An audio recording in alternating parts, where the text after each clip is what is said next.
আসসালামু আলাইকুম, আশা করি আপনারা সবাই ভালো আছেন। তো আজকে আমি আপনাদের মাঝে আরেকটা বিদ্যা দেব। এই বিদ্যাটা হচ্ছে যাদের ভাত খাইতে সময় গলার মধ্যে দেখবেন যে অনেকেরই কাটা বেঁধে দেয়, ছোট বাচ্চাদের, বড়দের, যাদেরই আর কি মানে কাটা যদি আপনাদের গলার ভিতরে আটকে যায় বা বিঁধে যায়, সেক্ষেত্রে আপনারা যে মন্ত্রটা আমি দিতেছি এই মন্ত্রটা 3 দফা পাঠ করে ভাতের মধ্যে, সাদা ভাতের মধ্যে 3টা ফুঁক মেরে দেবেন। 3বার পাঠ করে 3টা ফুঁক মেরে দিয়া ওই ভাতটা আপনারা হচ্ছে খাবেন। দেখবেন যে খাওয়ার সঙ্গে সঙ্গে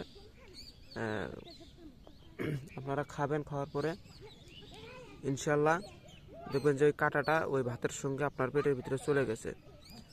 আপনারা এক কাজ করবেন, গলার মধ্যেও 3টা ফুঁক মারবেন এবং ভাতের মধ্যে ফুঁক মেরে খাবেন। দেখবেন যে সঙ্গে সঙ্গে কাঁটাটা আপনার পেটের মধ্যে চলে যাবে।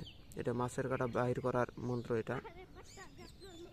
তো অবশ্যই যদি ভিডিওটা ভালো লাগে অবশ্যই একটা লাইক, কমেন্ট, শেয়ার করে আমার পাশেই থাকবেন।